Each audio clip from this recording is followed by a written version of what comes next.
আলহামদুলিল্লাহি রাব্বিল আলামিন ওয়াসসালাতু ওয়াসসালামু আলা আশরাফিল আমবিয়াই ওয়াল মুরসালিন ওয়া আলা আলিহি ওয়া সাহবিহি আজমাইন। আউযু বিল্লাহি মিনাশ শাইতানির রাজীম। বিসমিল্লাহির রহমানির রহিম। আমার কাছে কালচারাল গার্ডেন ফর ইসলাম, সংক্ষেপে সিজিআই, এর পক্ষ থেকে প্রশ্ন করা হয়েছে যে বর্তমান বিশ্ব পরিস্থিতি সম্পর্কে এবং সেই সাথে আমার যে সমস্ত বক্তব্য দেশে বিদেশে ছড়িয়ে আছে সেসব বক্তব্য কেউ কেউ বিকৃত করছেন এ সম্পর্কে। তো প্রথমে আমি আলোচনাটা এভাবে শুরু করতে চাই যে আল্লাহর দ্বীন প্রচারে প্রসারে কখনো বাধাহীন ছিল না। এখানে আল্লামা ইকবাল রহমতুল্লাহ আলাইহি বলেছেন, সাথে যা কর রাহা হ্যায় আজল সে তা ইমরোজ, জরাগে মুস্তফাবি সে শরারে বুলাহাবিস। সেই আবহমান কাল থেকে শুরু করে ইসলামের সাথে সংঘর্ষ আবু লাহাব আবু জাহেলদের, এটি আবহমান কাল থেকে শুরু করে এ পর্যন্ত চলে এসছে। এটি চিরন্তন, কিন্তু শেষ পর্যন্ত ইসলামের বিরুদ্ধে আবু জাহাল, আবু লাহাব, উতবা, শাইবা, ফেরাউন, নমরুদ, হামান, সাদ্দাত এবং দুনিয়ার তাবৎ সন্ত্রাসী স্বৈরাচারদের ইসলাম বিরোধী আন্দোলন একসময় স্থবিত হয়ে পড়েছে এবং তাদের পরিচালিত এই ঝোড়ো হাওয়া একসময় একেবারেই বন্ধ হয়ে গিয়ে, স্তব্ধ হয়ে গিয়ে নূরে মুহাম্মাদি সাল্লাল্লাহু আলাইহি ওয়াসাল্লাম, নবী করিম সাল্লাল্লাহু আলাইহি ওয়াসাল্লাম যে দ্বীন নিয়ে এসেছিলেন, পয়গম্বর আম্বিয়া আলাইহিমুস সালাম যে দ্বীন নিয়ে এসেছিলেন, আল্লাহর দেওয়া সেই দ্বীনের বাতি টিম করে জ্বলতে রয়েছে, এটাকে কেউ নিভাতে পারবে না। আল্লামা ইকবালের আরো একটি কথা আছে, খুবই সুন্দর। তিনি বলেছেন যে ইসলামের ফিতরাতের সাথে আল্লাহ তাআলা একটা তকদির জুড়ে দিয়েছে এমন যে সেটাকে কেউ এখান থেকে ডুবিয়ে দিলে ওখান থেকে সে ভেসে উঠবে, আবার ওখানে ডুবিয়ে দিলে এখান থেকে ভেসে উঠবে। তার মানে হলো এটাকে চিরতরে স্তব্ধ করে দেওয়ার ক্ষমতা পৃথিবীর কারো নাই। একথা সূরা আস-সাফের মধ্যে আল্লাহ তাআলা এভাবে বলেছেন, ইউরিদুনা লিইউতফিউ নূরাল্লাহি বিআফওয়াহিহিম আল্লাহু মুতিম্মু নূরিহি ওয়ালাউ কারিহাল কাফিরুন ওয়ালাউ কারিহাল মুশরিকুন। ওরা চায়, মানে ইসলাম বিদ্বেষীরা, মহাসত্যের অস্বীকারীরা, তারা চায় যে ইসলামকে তারা মুখের ফু দিয়ে নিভিয়ে দিবে, নির্বাপিত করে দেবে। আল্লাহ তাআলা বলছেন যে আমি আমার দ্বীনকে পূর্ণতা দান করব, তাতে ওদের দিলের মধ্যে, মনের মধ্যে যত জ্বালা যন্ত্রণা হোক না কেন। তো বিগত প্রায় ৪৫টি বছর, 45 ইয়ার্স এক টানা বাংলাদেশ এবং বাংলাদেশের বাইরে আল্লাহ তাআলা তার এই ছোট্ট নগণ্য গোলামকে কোরআনে কারিমের কিছু কথা মানুষের দুয়ারে পৌঁছবার তৌফিক দান করেছেন। পৃথিবীর 4টি মহাদেশের ১/১০০-এরও বেশি দেশ সফর করার তৌফিক দিয়েছেন এই কোরআনের প্রচার উপলক্ষে, দেশে এবং বিদেশে। যে কোরআনের কথা শুনে এ পর্যন্ত ৬০০-এর কাছাকাছি হিন্দু, খ্রিস্টান, বৌদ্ধ, বিভিন্ন অমুসলিম ধর্ম থেকে আমার মতো একজন নগণ্য গোলামের কাছে কোরআনের কথা শুনে তারা ইসলামের ছায়াতলে আশ্রয় গ্রহণ করেছেন। তো বিষয়টি এমন যে এটি কারো কাছে পছন্দ হয়েছে, কারো কাছে পছন্দ হয়নি, কারো কাছে ভালো লাগেনি।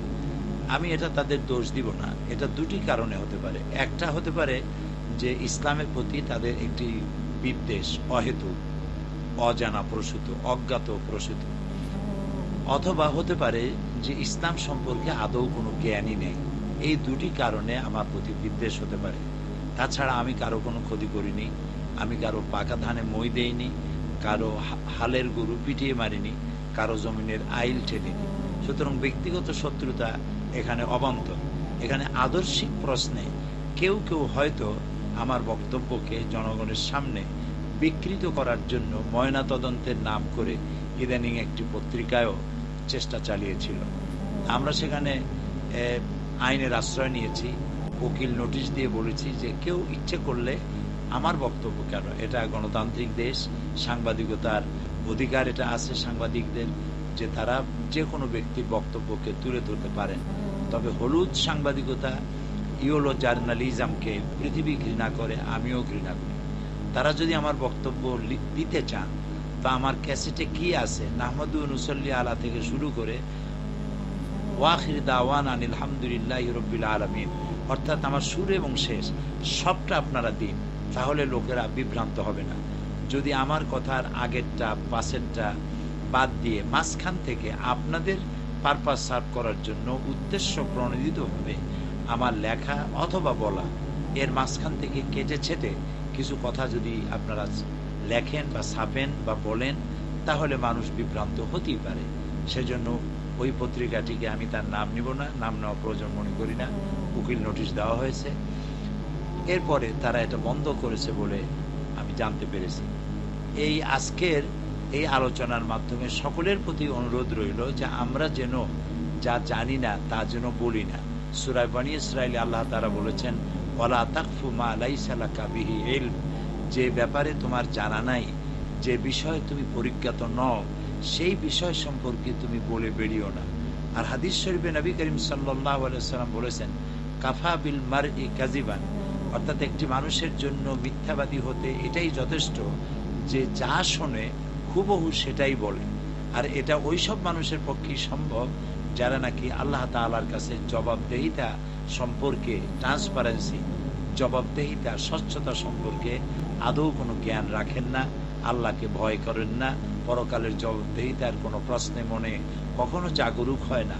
তারাই অন্যকে বিব্রত করার জন্য, চরিত্র হনন করার জন্য, অমর্যাদা করার জন্য এবং বিতর্কিত করার জন্য এই প্রচেষ্টাটা তারা করেন। আমরা আল্লাহর কাছে দোয়া করব যারা এই কাজটি করেন, আল্লাহ যেন তাদেরকে সুমতি দান করেন এবং আল্লাহর ভয় তাদের অন্তরে দান করেন। এগুলো আমার প্রথম প্রশ্নের জবাব। প্রিয় দর্শক শ্রোতা মণ্ডলী, এরপরে আরেকটি প্রশ্ন করা ছিল যে বর্তমানে রমজান মুবারক চলছে, মাহে রমজানুল মুবারকে আমাদের করণীয় কি? মাহে রমজানুল মুবারক হচ্ছে শ্রেষ্ঠ মাস মুসলমানদের জন্য, এর থেকে শ্রেষ্ঠ মাস আর নাই। এ মাসের একটি নফল অন্য মাসের একটি ফরজের সমতুল্য সওয়াব। এ মাসের একটি ফরজ অন্য মাসের ৭০টি ফরজের সমতুল্য সওয়াব। এই মাসে মুসলমানদেরকে এই যে নিয়ামত আল্লাহ দিলেন, কি জন্য? এই জন্য দিয়েছেন শাহরু রমাদান আল্লাযী উনজিলা ফীহিল কুরআন, এ মাসে কোরআন নাজিল হয়েছে। সেহেতু আল্লাহ তাআলা এই মাসের মর্যাদা সব থেকে বেশি বৃদ্ধি দান করেছেন কোরআন নাজিলের কারণে। এই যে একটু আগে আমরা ইসলামী শাসনের কথা বললাম, যে ইসলামী আইন, কোরআনের আইন চালু হলে মানুষ শান্তি পাবে, এই যে কথাটা বললাম, সেই কথাটা বোঝার মাসই তো হলো এইটা। এই মাসে একটা রাত আছে, আল্লাহ তাআলা বলেছেন খায়রুম মিন আলফি শাহর, এই যে রাতে কোরআন নাজিল হয়েছে ওই রাতটা 1000 মাসের চাইতেও শ্রেয়। তার কারণ কি? আরবিতে আলফুন শব্দের অর্থ 1000 না। যদি 1000 বুঝাতে হয় তাহলে বলতে হবে আলফুন ওয়াহিদ। যদি 2000 বুঝাতে হয় বুঝাতে হবে আলফাইন। যদি 3000 বুঝাতে হয় বুঝাতে হবে তালাতা আলাফ, আরবা আলাফ, খামসাতা আলাফ, এভাবে বুঝাতে হবে। আলফুন শব্দের অর্থ 1000 নয়। যদি সংখ্যার আধিক্য, সংখ্যার বিপুলতা, থাউজেন্ডস অ্যান্ড থাউজেন্ডস, অসংখ্য, এটা যদি বুঝাতে হয় তাহলে বলতে হবে আলফুন আরবিতে। আল্লাহ তাআলা বলছেন এই রমজান মাসে একটা রাত আছে খায়রুম মিন আলফি শাহর, যা সহস্র সহস্র মাসের চাইতেও শ্রেয়। সহস্র সহস্র মাস ধরে এই পৃথিবীর মানবতার যে কল্যাণ সাধিত হয় নাই, এই রমজান মাসে একটি রাত আছে যে রাতে মানবতার জন্য সেই কল্যাণ সাধিত হয়েছে, আর সেটি হচ্ছে লাইলাতুল কদর। এবং ওই মর্যাদা হয়েছে কোরআন নাজিলের কারণেই। কোরআন তাবিজের কিতাব নয়, কোরআন তদবিরের কিতাব নয়, কোরআন শুধু শুধু পড়ার কিতাব নয়। কোরআন শরীফ তেলাওয়াত করতে হবে, পড়তে হবে, বুঝতে হবে, আমল করতে হবে। প্রিয় দর্শক মণ্ডলী, আপনারা এই অনুষ্ঠান দেখছেন, এটা আমার ব্যক্তিগত পাঠাগার, এখানে আমি পড়াশোনা করি। আমার পেছনে যত কিতাব দেখতে পাচ্ছেন, এখানে অন্তত 30টি তাফসির এখানে আমার কাছে আছে। এর এক একটা তাফসির 15 খণ্ড, 20 খণ্ড, 30 খণ্ড পর্যন্ত তাফসির এখানে আছে। প্রায় 4-5 লক্ষ টাকার কিতাব এখানে আছে। এই কিতাবগুলি কোরআন শরীফ এবং হাদিসের ব্যাখ্যা, তাফসির, বিজ্ঞান, দর্শন ইত্যাদি এগুলি এখানে রয়েছে বিভিন্ন সাবজেক্টের উপরে। এগুলি আমি পড়াশোনা করি। তো পড়াশোনা না করলে ইসলামের প্রথম ফরজ তো নামাজ, রোজা, হজ, যাকাত নয়। ইসলামের প্রথম ফরজ হলো ইকরা বিস্মি রব্বিকাল্লাযী খালাক, পড়ো তোমার রবের নামে, পড়তে বলা হয়েছে। সুতরাং আমাদেরকে এই মাসটায় পড়তে হবে। ইসলাম কি জিনিস তা জানার জন্যই কোরআন পড়তে হবে। সেই জন্য কোরআন শুধু পড়লে হবে না, 2 খতম 5 খতম পড়া নয়, বুঝে তেলাওয়াত করুন। বুঝে তেলাওয়াতের জন্য বাংলাদেশে তাফসির পাওয়া যায় বাংলা ভাষায়। যেমন সৌদি আরব থেকে মারিফুল কোরআন ছড়িয়ে দেওয়া হয়েছে, একদম ফ্রি বিতরণ করা হচ্ছে। এরপরে আমাদের দেশে তাফসির পাওয়া যাচ্ছে ফি জিলালিল কোরআন, সৈয়দ কুতুব শহীদ রহমতুল্লাহ আলাইহি তার লেখা তাফসির বাংলায় অনুবাদ হয়েছে, সেটা পাওয়া যাচ্ছে।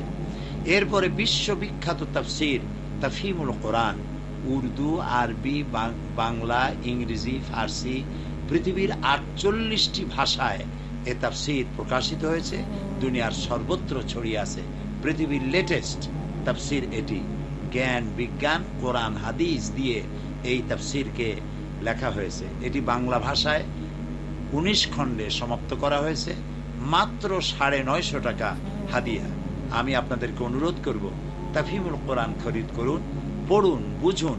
সূরা ফাতিহা থেকে সূরা নাস পর্যন্ত ওয়াদা করুন, মনে মনে নিয়ত করুন যে আল্লাহ, কোরআন নাজিলের মাসে নিয়ত করলাম তাফহিমুল কোরআন কিনবো এবং এইটা সূরা ফাতিহা থেকে সূরা নাস পর্যন্ত সবটা পড়বো, তাতে যে কয় মাস লাগুক।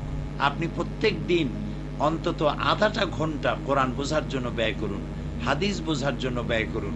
2-3টা হাদিস পড়ুন। এক একটা হাদিস, রসুলের একটি হাদিস, 7টা আকাশ আর 7টা জমিন যদি এক পাল্লায় রাখা হয়, আর রসুলের একটি হাদিস যদি আর এক পাল্লা রাখা হয়, সমান হবে না, হাদিসের ওজন বেশি হবে। কারণ রসুল্লাহর প্রত্যেকটি কথা মণিমুক্তার চাইতেও বেশি দামি।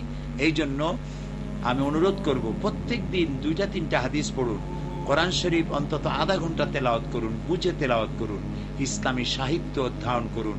তাহলে এটা আপনার বলাই লাগবে না যে এই আলেম বলে একরকম, ওই আলেম বলে আর একরকম, কোথায় যাব, কোন দিকে যাব, এত দল যাব কোন দিকে, এইসব চিন্তা করা আপনার কোনো প্রয়োজন নেই। আমার নিজের মুখে যখন একটা জিহ্বা আছে, আপনাদেরও আছে। কেউ যদি বলে যে এই জিনিসটা চিবোতে গেলে এটা তিতা লাগে, তা আমি অন্যের কথা না শুনে আমি নিজেও তো চিবিয়ে দেখতে পারি যে আসলেই তিতা না মিষ্টি। তো কে কি বলল তার অনুসরণ না করে, ইসলাম যার, তিনি হচ্ছেন আল্লাহ, তার কোরআন আমাদের কাছে আছে।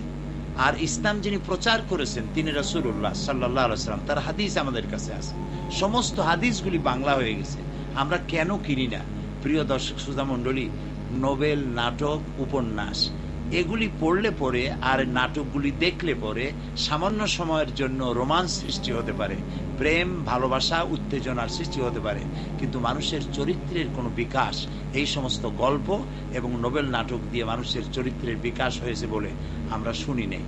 আমরা এ কথা কখনো শুনি নেই যে সিনেমায় এমন একটা ভালো ছবি আসছে যেটা দেখেই যারাই দেখলো তারা তাহাজ্জুদ নামাজ পড়া শুরু করলো। এমন একটা নাটক বেরিয়েছে যে নাটকটা যারাই দেখলো ওই নাটক দেখেই মক্কা শরীফ রওনা হয়ে গেছে। অথবা এমন সিনেমার ছবি আসছে যা দেখার পরে লোকটা 5 ওয়াক্ত নামাজি হয়ে গেছে। আমরা এটা তো শুনতে পাই না। সুতরাং এগুলি সামান্য উত্তেজনা, প্রেম, ভালোবাসা, রোমান্স ইত্যাদি। কিন্তু চরিত্রের বিকাশের জন্য, সত্যিকারের মানুষ হওয়ার জন্য, সত্যিকারের আল্লাহর বান্দা হওয়ার জন্য কোরআন হাদিস পড়ার বিকল্প কিচ্ছু নাই। এই জন্য আপনি পড়ে দেখুন, কত মজা পাবেন, জীবন সুন্দর হবে, পরিবার ভালো হবে, স্ত্রী ভালো হবে, সন্তান কথা শুনবে, ছেলেরা মেয়েরা কথা শুনবে। এই পবিত্র রমজান মাসে এটাই 1 নম্বর করণীয় যা আপনি পড়বেন। 2 নম্বর করণীয় 5 ওয়াক্ত নামাজ জামাতে গিয়ে আদায় করবেন। 3 নম্বর করণীয় ইফতার করবেন সকলে মিলে, বিবি, বাচ্চা, নাতি সকলকে এক জায়গায় নিয়ে ইফতারের অন্তত 10 মিনিট আগে এক জায়গায় বসবেন, ইফতারির সামনে নিয়ে। কারণ রাসূলুল্লাহ বলেছেন ইফতারের সময় দোয়া কবুল হয়। তো যখন দোয়া কবুল হয় তখন আমরা ছোলা পেঁয়াজু নিয়ে এত ব্যস্ত হয়ে যাই যে দোয়া করার সময় পাই না। তাহলে তো সারাদিন রোজা রাখলাম, দোয়াটা কবুল হইল না। আর রাসূলুল্লাহ বলেছেন ওর মতো হতভাগ্য আর কেউ নাই, যে রোজার মাস পুরাটাই পাইলো অথচ আল্লাহর কাছে নিজের জন্য গুনাহ মাফ করায় নিতে পারলো না। ওর মতো হতভাগ্য আর কেউ নাই। তো ইফতার আর ঈদের মার্কেটিং এইটা নিয়ে সারাটা মাস ব্যস্ত, কেনাকাটা করতে করতে হয়রান, জনমের মতো কিনতে কিনতে দ্রব্য মূল্য বৃদ্ধি করে দেওয়া হলো। আর রোজার মাসেই পেট অসুখের ওষুধ সব থেকে বেশি বিক্রি হয় বাংলাদেশে, গ্যাস আর পেট ওষুধ খায় জনমের মতো, ভাজা ভুজা ইত্যাদি, পেঁয়াজি বেগুনি এত খায় যে সারাদিন উজু রক্ষা করতে পারে না, সমানে উজু নষ্ট হতে থাকে। এই যে অসুবিধার সৃষ্টি হয়, এই জন্য রাসূলুল্লাহ কি দিয়ে ইফতার করেছেন? রাসূলুল্লাহ ইফতার করেছেন পানি দিয়ে ইফতার করেছেন, খেজুর দিয়ে ইফতার করেছেন, শরবত দিয়ে ইফতার করেছেন। আপনিও এরকম নরম নরম জিনিস খান।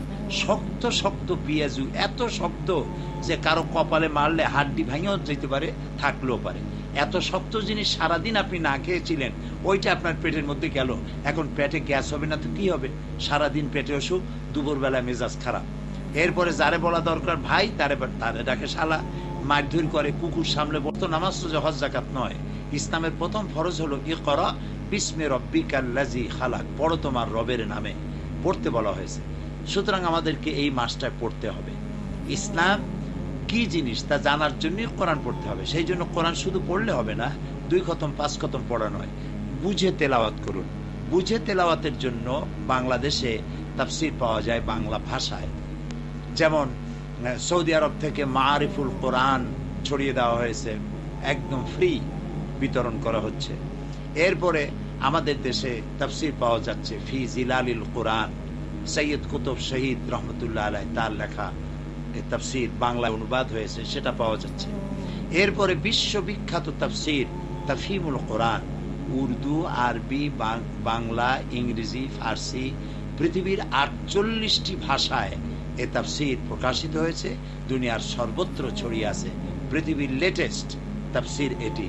জ্ঞান বিজ্ঞান কোরআন হাদিস দিয়ে এই তাফসীরকে লেখা হয়েছে। এটি বাংলা ভাষায় 19 খণ্ডে সমাপ্ত করা হয়েছে, মাত্র 950 টাকা হাদিয়া। আমি আপনাদেরকে অনুরোধ করব, তাফহিমুল কোরআন খরিদ করুন, পড়ুন, বুঝুন। সূরা ফাতিহা থেকে সূরা নাস পর্যন্ত ওয়াদা করুন, মনে মনে নিয়ত করুন যে আল্লাহ, কোরআন নাজিলের মাসে নিয়ত করলাম তাফহিমুল কোরআন কিনবো এবং এইটা সূরা ফাতিহা থেকে সূরা নাস পর্যন্ত সবটা পড়বো, তাতে যে কয় মাস লাগুক। আপনি প্রত্যেক দিন অন্তত আধাটা ঘন্টা কোরআন বোঝার জন্য ব্যয় করুন, হাদিস বোঝার জন্য ব্যয় করুন। 2-3টা হাদিস পড়ুন। এক একটা হাদিস, রাসূলের একটি হাদিস, এই 7টা আকাশ আর 7টা জমিন যদি এক পাল্লায় রাখা হয়, আর রাসূলের একটি হাদিস যদি আর এক পাল্লায় রাখা হয়, সমান হবে না, হাদিসের ওজন বেশি হবে। কারণ রাসূলুল্লাহর প্রত্যেকটি কথা মণিমুক্তার চাইতেও বেশি দামি। এই জন্য আমি অনুরোধ করব, প্রত্যেক দিন 2-3টা হাদিস পড়ুন, কোরআন শরীফ অন্তত আধা ঘন্টা তেলাওয়াত করুন, বুঝে তেলাওয়াত করুন, ইসলামী সাহিত্য অধ্যয়ন করুন। তাহলে এটা আপনার বলাই লাগবে না যে এই আলেম বলে একরকম, ওই আলেম বলে আর একরকম, কোথায় যাব, কোন দিকে যাব, এত দল যাব কোন দিকে, এইসব চিন্তা করার আপনার কোনো প্রয়োজন নাই। আমার নিজের মুখে যখন একটা জিহ্বা আছে, আপনাদেরও আছে। কেউ যদি বলে যে এই জিনিসটা চিবোতে গেলে এটা তিতা লাগে, তা আমি অন্যের কথা না শুনে আমি নিজেও তো চিবিয়ে দেখতে পারি যে আসলেই তিতা না মিষ্টি। তো কে কি বলল তার অনুসরণ না করে, ইসলাম যার, তিনি হচ্ছেন আল্লাহ, তার কোরআন আমাদের কাছে আছে। আর ইসলাম যিনি প্রচার করেছেন তিনি রাসূলুল্লাহ সাল্লাল্লাহু আলাইহি ওয়াসাল্লাম, তার হাদিস আমাদের কাছে আছে। সমস্ত হাদিসগুলি বাংলা হয়ে গেছে, আমরা কেন কিনি না? প্রিয় দর্শক শ্রোতা মণ্ডলী, নোবেল, নাটক, উপন্যাস এগুলি পড়লে পরে আর নাটকগুলি দেখলে পরে সামান্য সময়ের জন্য রোমান্স সৃষ্টি হতে পারে, প্রেম, ভালোবাসা, উত্তেজনার সৃষ্টি হতে পারে, কিন্তু মানুষের চরিত্রের কোনো বিকাশ এই সমস্ত গল্প এবং নোবেল নাটক দিয়ে মানুষের চরিত্রের বিকাশ হয়েছে বলে আমরা শুনি নেই। আমরা এ কথা কখনো শুনি নাই যে সিনেমায় এমন একটা ভালো ছবি আসছে যেটা দেখেই যারাই দেখলো তারা তাহাজ্জুদ নামাজ পড়া শুরু করলো। এমন একটা নাটক বেরিয়েছে যে নাটকটা যারাই দেখলো ওই নাটক দেখেই মক্কা শরীফ রওনা হয়ে গেছে। অথবা এমন সিনেমার ছবি আসছে যা দেখার পরে লোকটা 5 ওয়াক্ত নামাজি হয়ে গেছে। আমরা এটা তো শুনতে পাই না। সুতরাং এগুলি সামান্য উত্তেজনা, প্রেম, ভালোবাসা, রোমান্স ইত্যাদি। কিন্তু চরিত্রের বিকাশের জন্য, সত্যিকারের মানুষ হওয়ার জন্য, সত্যিকারের আল্লাহর বান্দা হওয়ার জন্য কোরআন হাদিস পড়ার বিকল্প কিচ্ছু নাই। এই জন্য আপনি পড়ে দেখুন, কত মজা পাবেন। জীবন সুন্দর হবে, পরিবার ভালো হবে, স্ত্রী ভালো হবে, সন্তান কথা শুনবে, ছেলেরা মেয়েরা কথা শুনবে। এই পবিত্র রমজান মাসে এটাই 1 নম্বর করণীয়, যা আপনি পড়বেন। 2 নম্বর করণীয়, 5 ওয়াক্ত নামাজ জামাতে গিয়ে আদায় করবেন। 3 নম্বর করণীয়, ইফতার করবেন সকলে মিলে, বিবি, বাচ্চা, নাতি সকলকে এক জায়গায় নিয়ে ইফতারের অন্তত 10 মিনিট আগে এক জায়গায় বসবেন, ইফতারির সামনে নিয়ে। কারণ রাসূলুল্লাহ বলেছেন ইফতারের সময় দোয়া কবুল হয়। তো যখন দোয়া কবুল হয় তখন আমরা ছোলা পেঁয়াজু নিয়ে এত ব্যস্ত হয়ে যাই যে দোয়া করার সময় পাই না। তাহলে তো সারাদিন রোজা রাখলাম, দোয়াটা কবুল হইল না। আর রাসূলুল্লাহ বলেছেন ওর মতো হতভাগ্য আর কেউ নাই, যে রোজার মাস পুরাটাই পাইলো অথচ আল্লাহর কাছে নিজের জন্য গুনাহ মাফ করায় নিতে পারলো না। ওর মতো হতভাগ্য আর কেউ নাই। তো ইফতার আর ঈদের মার্কেটিং এইটা নিয়ে সারাটা মাস ব্যস্ত, কেনাকাটা করতে করতে হয়রান। জনমের মতো কিনতে কিনতে দ্রব্যমূল্য বৃদ্ধি করে দেওয়া হলো। আর রোজার মাসেই পেট অসুখের ওষুধ সব থেকে বেশি বিক্রি হয় বাংলাদেশে, গ্যাস আর পেট ওষুধ খায় জনমের মতো, ভাজা ভুজা ইত্যাদি, পেঁয়াজি, বেগুনি এত খায় যে সারাদিন উজু রক্ষা করতে পারে না, সমানে উজু নষ্ট হতে থাকে। এই যে অসুবিধার সৃষ্টি হয়, এই জন্য রাসূলুল্লাহ কি দিয়ে ইফতার করেছেন? রাসূলুল্লাহ ইফতার করেছেন পানি দিয়ে ইফতার করেছেন, খেজুর দিয়ে ইফতার করেছেন, শরবত দিয়ে ইফতার করেছেন। আপনিও এরকম নরম নরম জিনিস খান। শক্ত শক্ত পেঁয়াজু, এত শক্ত যে কারো কপালে মারলে হাড্ডি ভাঙেও যেতে পারে, থাকলেও পারে। এত শক্ত জিনিস সারাদিন আপনি না খেয়েছিলেন, ওইটা আপনার পেটের মধ্যে গেল। এখন পেটে গ্যাস হবে না তো কি হবে? সারাদিন পেটে অসুখ, দুপুরবেলা মেজাজ খারাপ।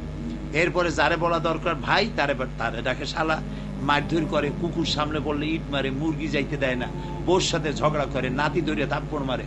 লোকেরা জিজ্ঞেস করে যে ওনার মেজাজ খারাপ কেন? কয় যে ওনার রোজায় ধরছে। নাউজুবিল্লাহি মিন যালিক। রোজায় আপনারে ধরবে কেন? রোজার কারণে আপনার চরিত্র ভালো হবে। দুপুর যত হবে, আসর যত হবে, আনন্দে চেহারা নূর আসতে থাকবে। আমি আল্লাহর হুকুম মানতেছি, আমার ফ্রিজে পানি আছে, আমার ঘরে খাবার আছে, আমার তৃষ্ণা গলা ভরা, বুক ভরা তৃষ্ণা, পেট ভরা ক্ষুধা, আমি আল্লাহর হুকুম মানতেছি, আমি খাচ্ছি না। এই যে আল্লাহর হুকুম মানতে পারতেছি, এই আনন্দে চেহারায় নূর আসবে। মেজাজ খারাপ হবে কেন? রোজায় যাদের মেজাজ খারাপ হয় তাদের রোজাই হয় না। এই জন্য রোজায় যেন মেজাজ খারাপ না হয়, মেজাজটা ভালো রাখুন, মানুষের সাথে ভালো ব্যবহার করুন এবং রোজাদারদেরকে ইফতার করান। রাসূলুল্লাহ বলেছেন কেউ যদি রোজাদারকে পেট ভরিয়া খাওয়াইতে পারে, আল্লাহ তার জন্য জাহান্নামের আগুন হারাম করে দিবেন। সুবহানাল্লাহ। সাহাবীরা বলেছেন, কেউ কেউ বলেছেন ইয়া রাসূলুল্লাহ, আমরা তো গরিব মানুষ, এই সব আমরা কিভাবে অর্জন করব? পেট ভরে তো খাওয়াইতে পারবো না। রাসূলুল্লাহ বলছেন তোমাদের এই অবস্থা যাদের নাই, যদি তোমরা একটা খেজুর দিয়ে ইফতার করাও, একটু শরবত দিয়ে ইফতার করো, এমনকি একটু সাদা পানি দিয়েও যদি ইফতার করাইতে পারো, তাহলে কিয়ামতের দিন আমার হাউজে কাউসার থেকে আল্লাহ তাআলা তোমাদেরকে এমন ভাবে পানি পান করাবেন, জান্নাতে যাওয়ার আগে আর পিপাসা হবে না। সুতরাং ইফতারের সময়, দোয়া কবুলের সময় ইফতারি সাজাইয়া অন্তত 10 মিনিট 15 মিনিট আগে ইফতারির সামনে নিয়ে বসে বউ বাচ্চা সকলকে নিয়ে আল্লাহর কাছে দোয়া করবেন, গুনাহ মাফ চাইবেন। দোয়া কবুলের মাস, দোয়া কবুলের মাস। একটা একটা দিন চলে যেতে থাকবে, কিন্তু মেয়ে লোক আর পুরুষ লোক সমানে মার্কেটিং আর মার্কেটিং, বাজার আর বাজার। দোয়া নাই, তওবা নাই, গুনাহ মাফ করার সময় পায় না, কান্দে না, তেলাওয়াত করে না। কি করতেছি আমরা? আমরা অন্য জাতির মতো আমরাও যেন পৃথিবীমুখী, এই জড় জগৎমুখী হয়ে গেলাম। আরো কত শাড়ি, আরো কত জামা, আরো কত অর্নামেন্টস, কারে কি দেব ইত্যাদির জন্য পাগল হয়ে যায়। আর এই জন্য হারাম ইনকাম পর্যন্ত করতে থাকে মানুষ। হালাল রুজি ছাড়া রোজাও হবে না, ইফতারও হবে না।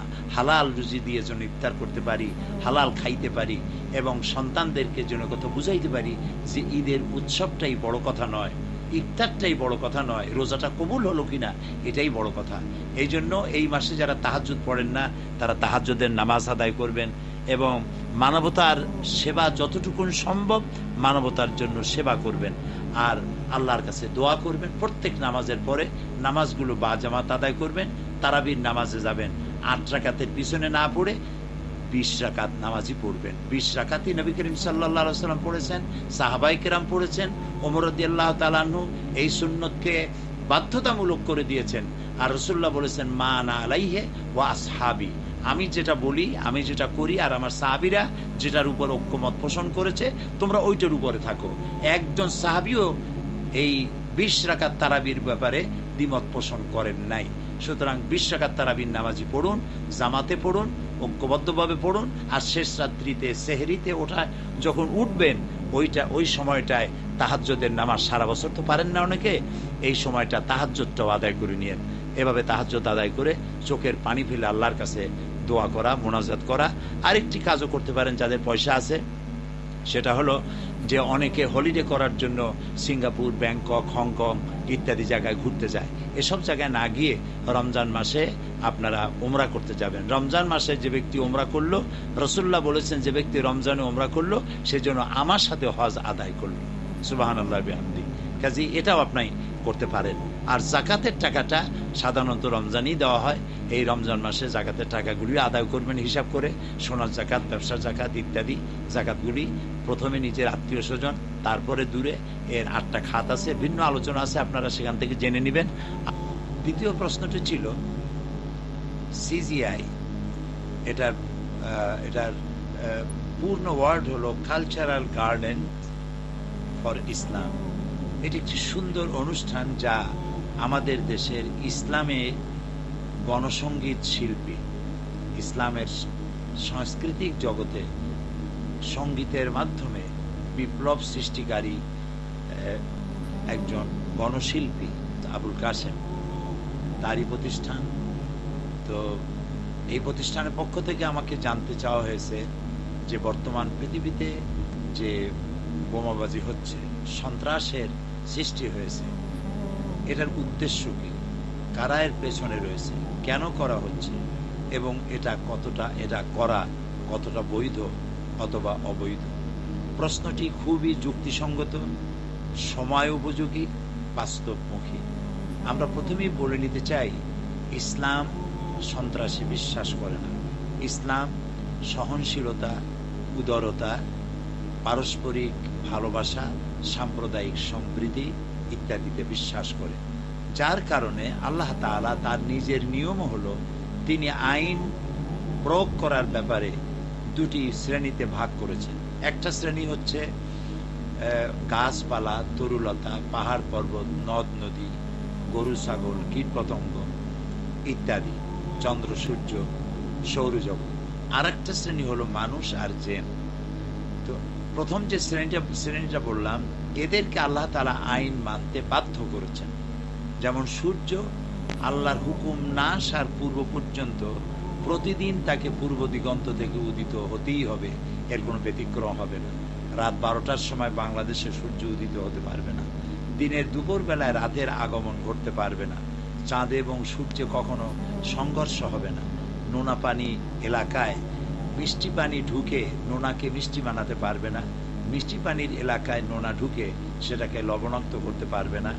সুপারি গাছে তাল হবে না, বেল গাছে জাম হবে না।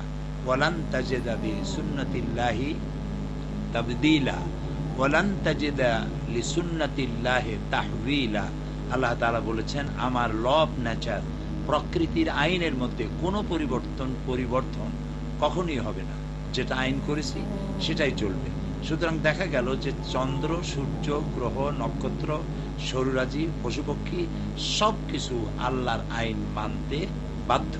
কিন্তু এইখানে মানুষকে স্বতন্ত্র করা হয়েছে। মানুষকে বলা হয়েছে কোরআন শরীফে, তুমি ইচ্ছে করলে আইন আল্লাহ মানতেও পারো, ইচ্ছে করলে তুমি কুফরিও করতে পারো, মোমেনও হতে পারো, কুফরিও করতে পারো। এটা এই জন্যে, ওয়ালাকাদ কাররামনা বানি আদম, আমার সমস্ত সৃষ্টির মধ্যে আমি আদম সন্তানকে সম্মান দিয়েছি, সেজন্য আইন মানতে বাধ্য করিনি।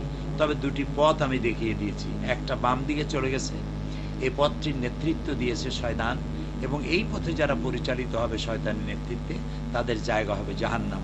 আরেকটি পথ দেখিয়েছি ডান দিকে, এটির নেতৃত্ব দিয়েছে দুনিয়ার সব নবীরা। আর এই নবীদের নেতৃত্ব মেনে ডান পথে যারা চলবে, তাদের লাস্ট ডেস্টিনেশন, শেষ গন্তব্য হবে জান্নাতুল ফেরদাউস। দুটি পথ দেখিয়ে দেওয়া হয়েছে, কিন্তু মানুষকে বাধ্য করা হয়নি। এর জন্য আমরা লক্ষ্য করি যে কোরআনে কারিমে আল্লাহ তাআলা সর্বপ্রথম নবী করিম সাল্লাল্লাহু আলাইহি সাল্লামকে যখন ওহী নাজিল করলেন, তখন এটা বললেন না যে আপনি এখনই গিয়ে মানুষকে বলেন নামাজ পড়ার জন্য, যাকাত দেওয়ার জন্য, হজ করার জন্য ইত্যাদি। এই আইন তিনি করলেন না। তিনি সর্বপ্রথম মানুষের মেন্টালিটি তৈরি করলেন, মানুষের জেহেন তৈরি করলেন আল্লাহ নিজে। তিনি তো ইচ্ছে করলে মানুষকে আইন না মানলে পরে তাদেরকে পৃথিবীতেই শাস্তির বিধান করতে পারতেন। কিন্তু আমরা লক্ষ্য করলাম যেদিন নবুয়ত এলো সেদিন থেকেই নামাজ এলো না। নামাজ আসলো নবুয়ত পাওয়ার 12 বছর পর। তারপরে এসলো জাকাত। যখন নবী করিম সাল্লাল্লাহু আলাইহি সাল্লাম মদিনে আসলেন, ইসলামী রাষ্ট্র গঠন করলেন, তারপরে কোরআনকে সংবিধান বানালেন, মানুষের খাওয়া পড়া, শিক্ষা, চিকিৎসা, বাসস্থানের গ্যারান্টি দিলেন।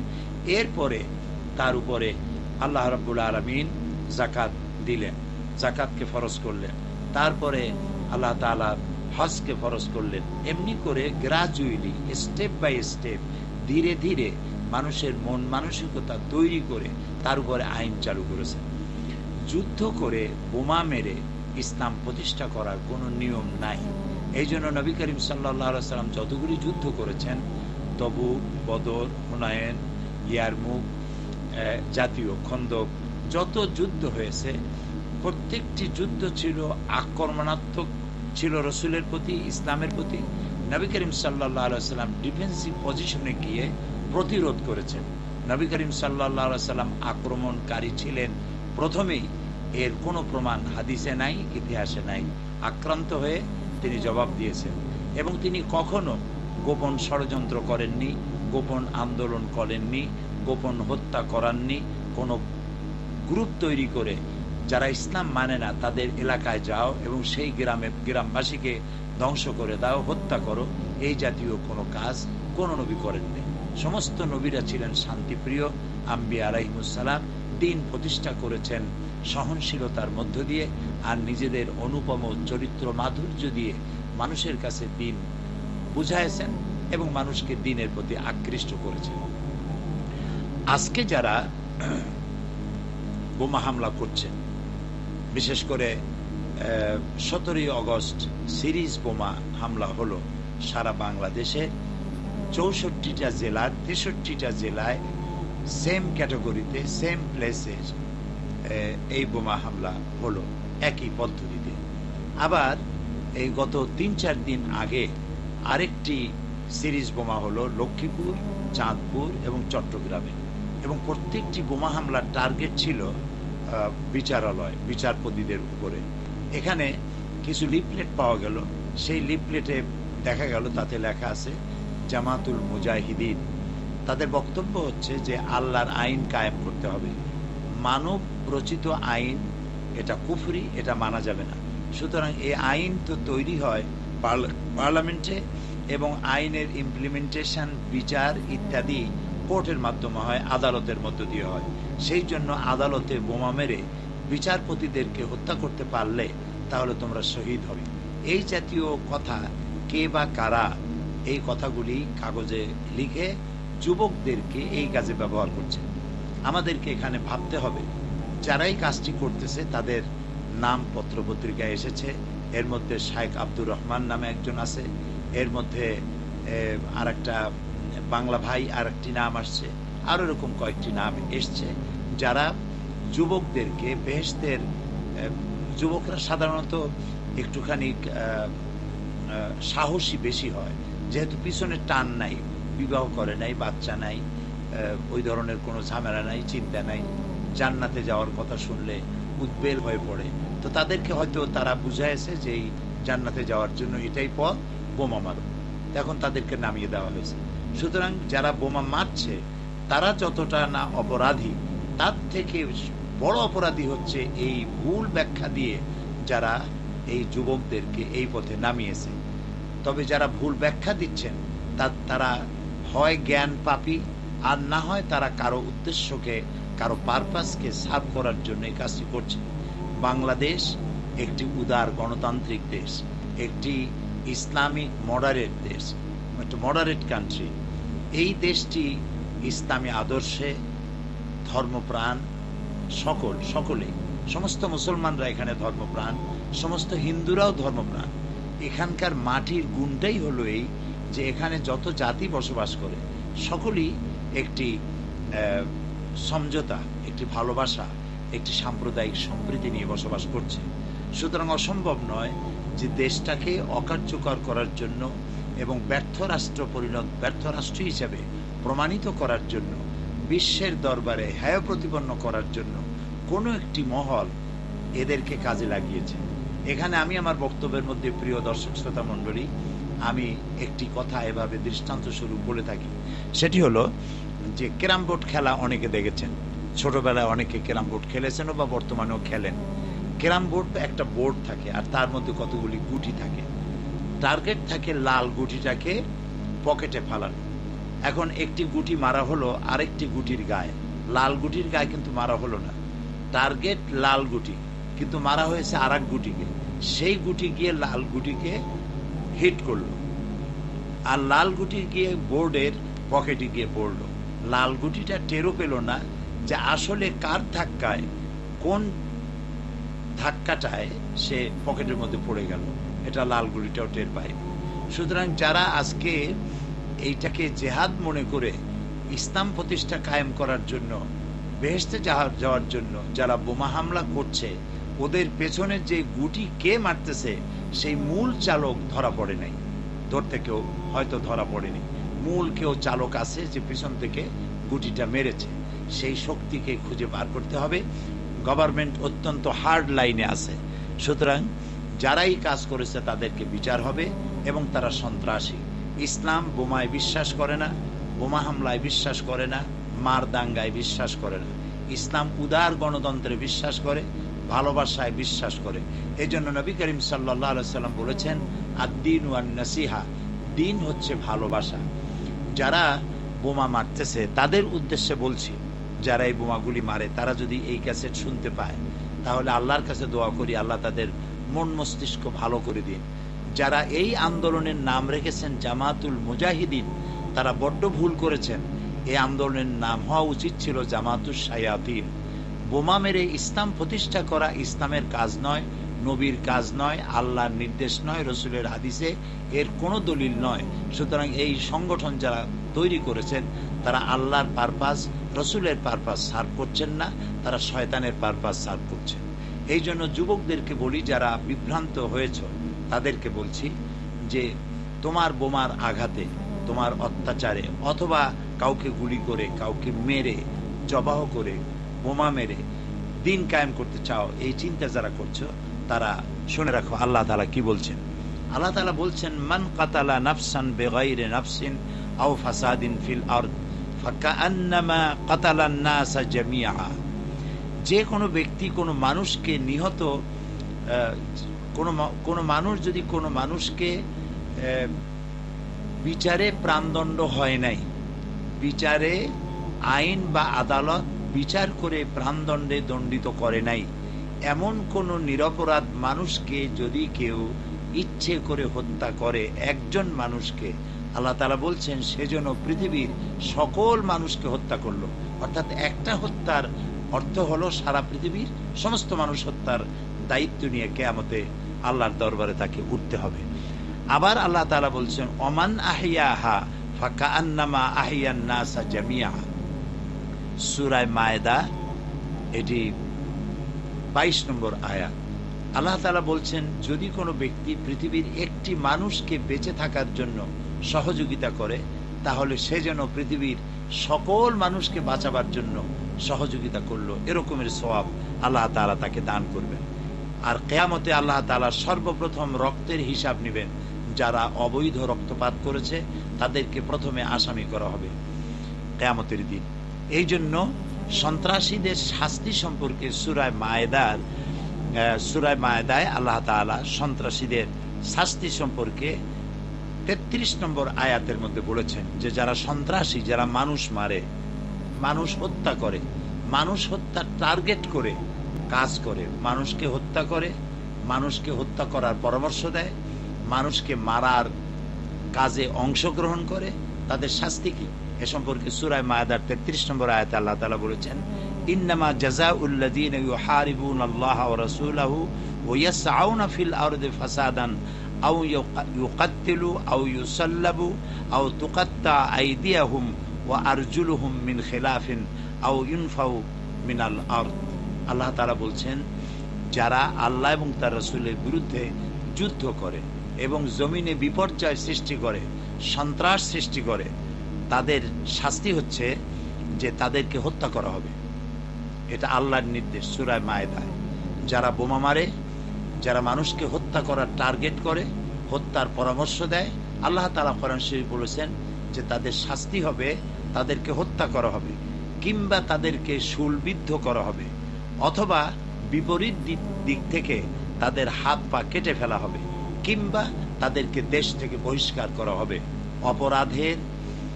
অপরাধের পরিমাণ বুঝে তাকে এই শাস্তির ব্যবস্থা করা হবে। তার অপরাধ কতটুকু, কি ধরনের, এর উপরে ভিত্তি করে এই 4 ধরনের শাস্তি আল্লাহ পাক দেওয়ার জন্য কোরআনে কারীমের মধ্যে বলে দিয়েছেন।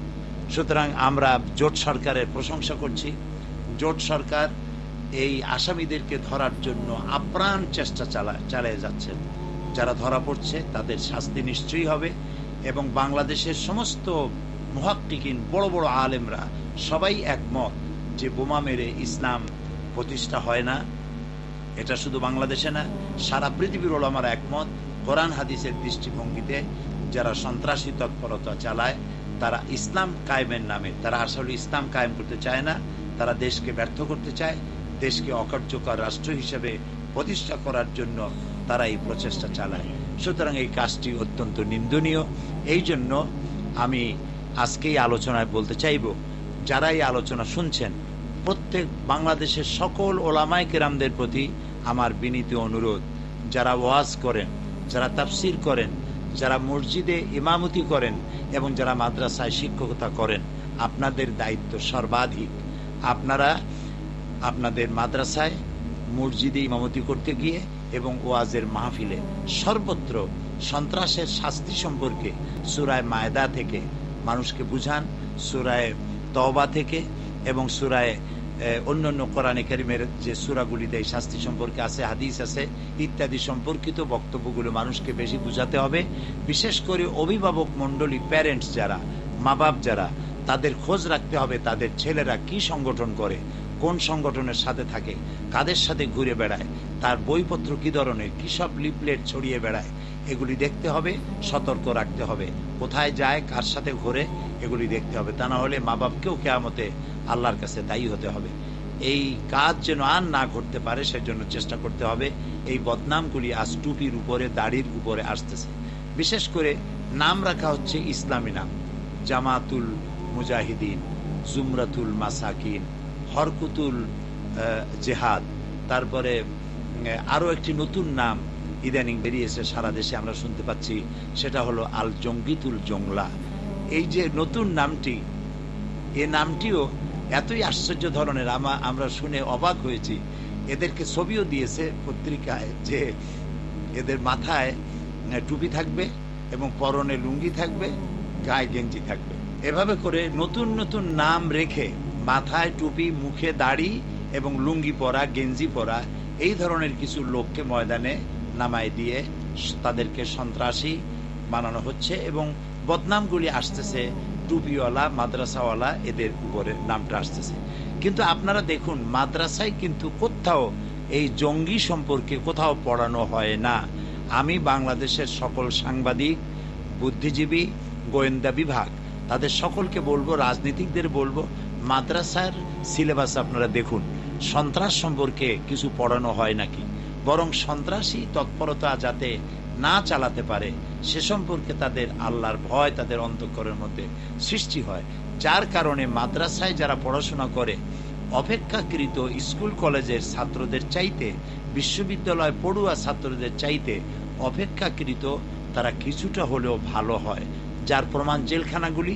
আপনারা জেলখানাগুলি দেখেন, জেলখানাগুলিতে যত কয়েদি আছে, এখানে মৌলানা মাদ্রাসার শিক্ষক কয়জন আছে, মাদ্রাসার ছাত্র কয়জন আছে, এখানে মসজিদের ইমাম কয়জন আছে, এখানে হাফেজে কোরআন কয়জন আছে, এখানে কয়জন পীর সাহেব আছেন। কাজী এর দ্বারা বোঝা যায় যে মাদ্রাসায় যা পড়ানো হয় তার মধ্যে সন্ত্রাসী তৎপরতা থাকে না। মাদ্রাসা যারা সহ্য করতে পারে না, ইসলাম যারা সহ্য করতে পারে না, এক কথায় ধর্মনিরপেক্ষ মতবাদে যারা বিশ্বাসী, তারাই এই বদনামটা আলেম ওলামাদের উপরে, মাদ্রাসা শিক্ষার উপরে চাপিয়ে দেওয়ার অপচেষ্টা চালায়। এই জন্য বিষয়টি জনগণকে ভাবতে হবে, বুঝতে হবে। সুতরাং আজকের এই আলোচনার শেষ পর্বে এসে আমি শ্রোতা দর্শক মণ্ডলীকে অনুরোধ করব যে ইসলাম সন্ত্রাসে বিশ্বাস করে না। সন্ত্রাসের বোমা বিস্ফোরণ করার এবং মার দাঙ্গা করার কোনো সুযোগ ইসলামে নাই। এই দেশে ইসলাম প্রতিষ্ঠা করতে হবে, এ কথা ঠিক। আমরা চাই বাংলাদেশে কোরআনের আইন চালু হোক, বাংলাদেশের সমস্ত মুসলমান চায় ইসলাম অনুযায়ী বাংলাদেশ চলুক, কিন্তু তার অর্থ নয় যে আগামীকাল থেকেই সেটা হবে। আর তার অর্থ এটা নয় যে এটা মেরে ধরে করতে হবে।